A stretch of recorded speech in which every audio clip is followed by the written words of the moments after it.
Election commissioner Sikandar Sultan Raja, आपको शर्म आनी चाहिए और आपको कड़ी से कड़ी सजा मिलनी चाहिए। आपने पाकिस्तान का आइन तोड़ा है, आपने आइन शिकनी की है और चीफ जस्टिस और आला अदलिया से गुजारिश है कि यह आइन तोड़ने पर फांसी की सजा बनती है। और अगर ये चाइना होता या कोई और मुल्क होता तो कब का ऐसे बंदे को लटका दिया जाता। आइन तोड़ने पर मैं आपको बताऊं कि फॉर्म 45 जो है इलेक्शन कमीशन की साइट पर अपलोड हुए और वहां पर देखा जा सकता है कि किस किस्म की घिनौनी किस्म की टेम्परिंग की गई और साफ नजर आ जाता है, बच्चा भी देख सकता है कि एक लफ्ज को जो है वो डबल राइट किया हुआ है। और मैं आपको ये बात बताऊं कि 130 वोट थे तो उसको जो है वो एक के साथ एक और लगाया और 1130 कर दिए और जो है मरियम नवाज हो, नवाज शरीफ हो या नून लीग का कोई भी बंदा हो, उसके वोटों को बढ़ा दिया गया। यास्मीन राशिद के मुकाबले में खड़े थे नवाज शरीफ और वहां पर भी धांधली हुई, यास्मीन राशिद जीत रही थी और उसका फॉर्म 45 भी आ चुका है और वहां पर साफ नजर आ रहा है कि किस किस्म की टेम्परिंग हुई है। दूसरी तरफ जो है वो सलमान अकरम राजा का फॉर्म 45 आप देख सकते हैं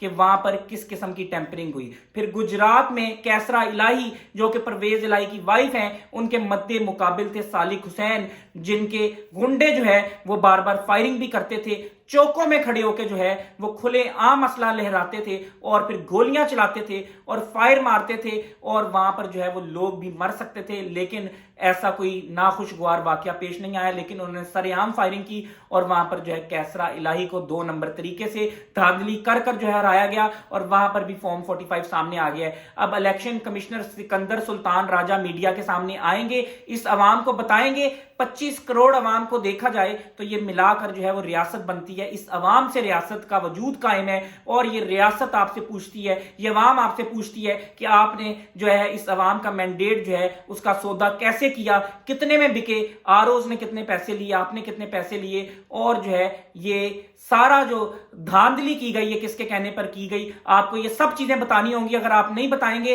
तो फिर आपको तारीख में जो है वो बुरे अल्फाजों में याद रखा जाएगा और हमेशा जो है वो आपको बुरा भला कहा जाएगा। और मैं आपको ये बात बताता चलूं कि आपने जो रोल प्ले किया है ये बहुत गंदा रोल प्ले किया है और इसका मतलब है कि आपने जो है वो पाकिस्तान का सौदा किया, आपने पाकिस्तानी अवाम के मैंडेट का सौदा किया है और आपने जो है वो एक दुश्मन का किरदार अदा किया। और पाकिस्तान में जो है वो अगर जो है कोई टूट फूट हुई तो उसमें आपका किरदार सबसे पहले होगा और पाकिस्तान को तोड़ने के लिए आपने कोशिश की है। और अब मैं आपको ये बात बताता चलूं कि अवाम में बहुत शदीद गम और गुस्सा है और अवाम सवाल करती है, पूछती है कि बताएं हमने जिसको वोट दिया था वो उस तक वोट क्यों नहीं पहुंचा, बताएं हमने जिसको चुना था अपने हल्के से वो असेंबली में क्यों नहीं बैठा। और ये सारे सवालों के जवाब आपको देने पड़ेंगे। आप इन सवालों के जवाब नहीं दे सकते तो आप ये नौकरी से इस्तीफा देकर चला जाएं। और मेरे ख्याल से चीफ जस्टिस काजी फाइज ईसा को जो है वो नोटिस लेना चाहिए, बल्कि 100 मोटो लेना चाहिए और देखना चाहिए कि फॉर्म 45 जो साइट पे